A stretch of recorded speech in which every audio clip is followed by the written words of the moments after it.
Guys, what is up? Welcome to another episode of Scent Safari on the Maximilian Must Know channel. Today we are taking a look at a house out of Amsterdam called Baruti. Now, Scent Safari, for those of you who might not know, is a series where I reach out to fragrance houses I'm not that familiar with. Usually I don't have something from them in my large collection, and just try to find out more about them and sort of give you guys my feel, a little bit of the brand. I get the 4 fragrances, I request samples, and then I take 4 of them and smell them on camera with you guys for the first time. What I like to do is about 3 hours prior to shooting, I'll spray them on pulse points, and then right before the video, 5 or 10 minutes, I'll refresh them so I get a good feeling of the different stages a fragrance might work through.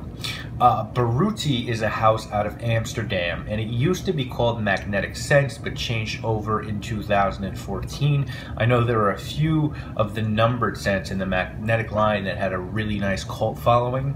I spoke with the perfumer and creator of this line, I hope I don't butcher his name, Spiros Drasopoulos, and found out he's also a doctor who specializes in sleep and memory, and he told me that he ran into some trouble with the name Magnetic as it was already trademarked, and so he changed his name to Baruti.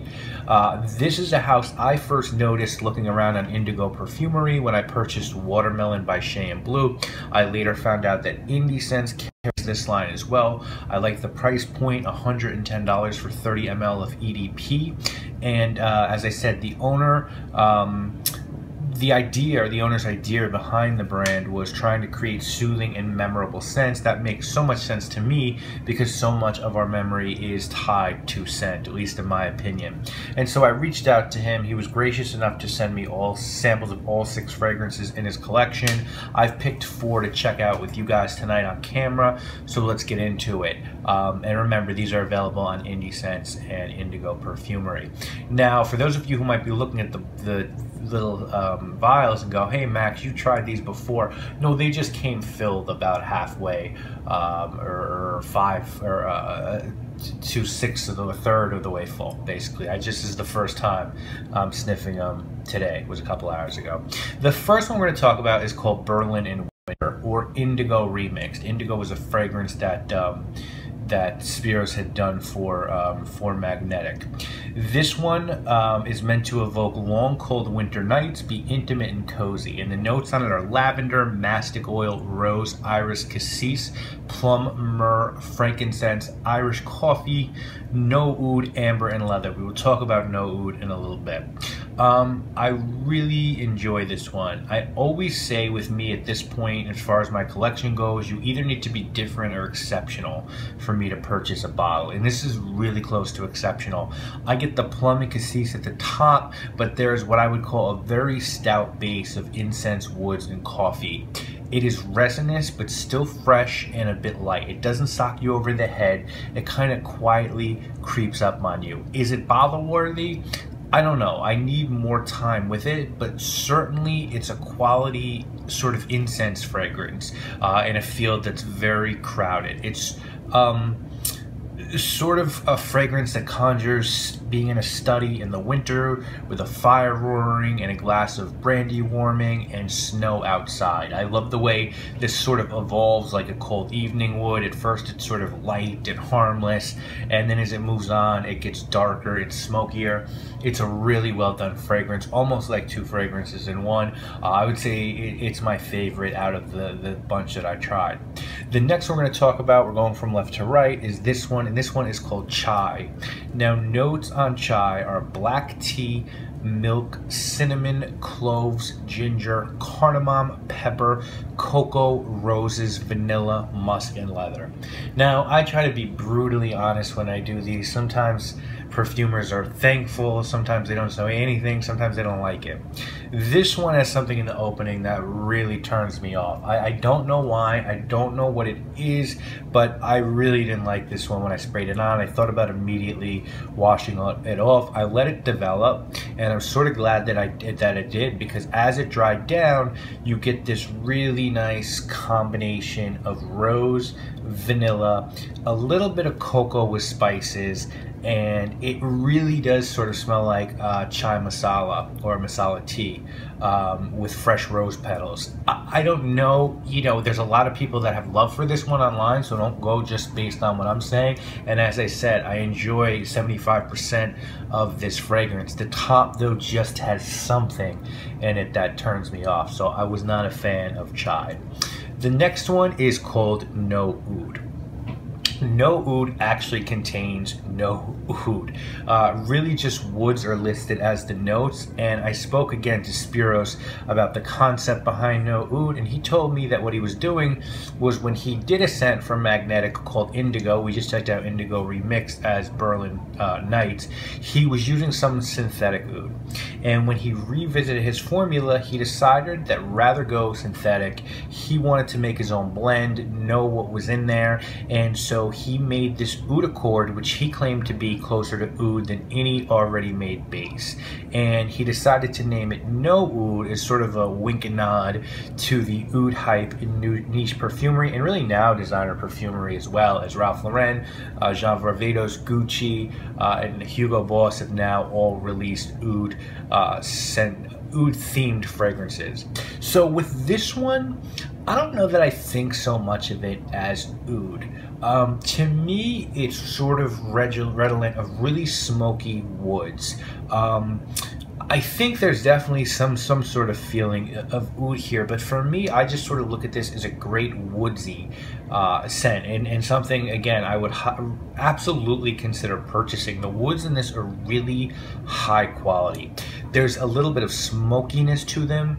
I think maybe the blend has a little bit of a dark, rooty vetiver feel to it.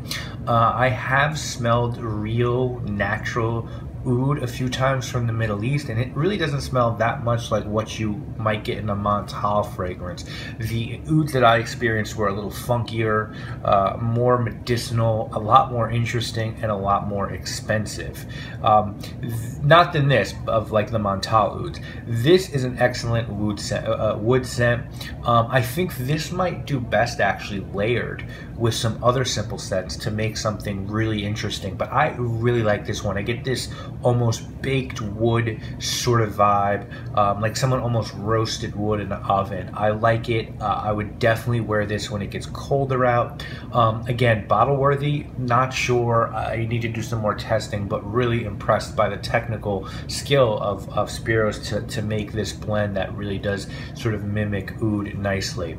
The last one we're going to look at is the one all the way to the right, and I'm definitely not going to pronounce this one correctly. I think it's Melkmeisje, and Melkmeisje, inspired by a painting by Vermeer called The Milkmaid. This one has notes of pear, lilac is my mother's favorite note, linden blossom, honey, orris root, vanilla, vetiver, sandalwood, and musk.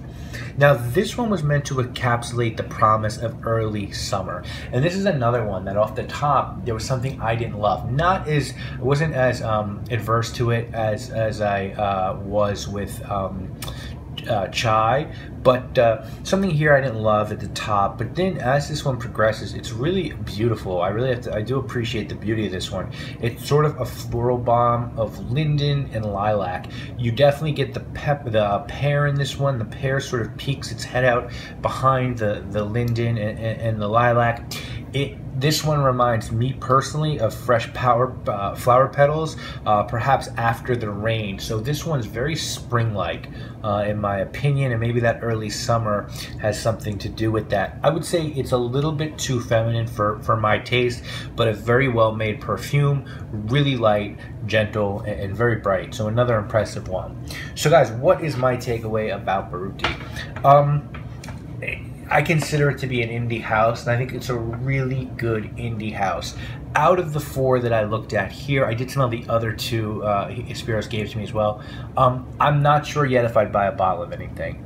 I could definitely see myself buying Berlin or Nooud.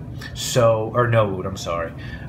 So I'm impressed. I think that if you guys just like really interesting, high quality blending, you should definitely take a look at this house. This isn't just another indie house that popped up. This is an indie house with a purpose and a perfumer who's really passionate about what he's doing, and it shows in the material he's using, in the way that he thinks about perfume as an art and something we live. So I'm really impressed in that regard. You know, as I said, chai wasn't my favorite thing in the world, but I always say I'd rather be I don't want to say disgusted, because it didn't disgust me, but I'd rather be sort of horrified by something or revolted by it than I would be bored by it. So I always say I would take Secretions Magnifique by Italie d'Orange any day over Polo Blue. Now, maybe not to wear, but to get my nose on. And so I love getting my nose on scents like this. Doesn't mean that I have to want to own it. You know, there's lots of art that I appreciate that I don't know that I'd want in my house every day. But I really like Berlin and Nooud, and I'll definitely be checking them out. If further releases come down the line from Baruti, I'll definitely check them out as well. And I'm really impressed, really happy that indie perfumery around the world is blossoming so much.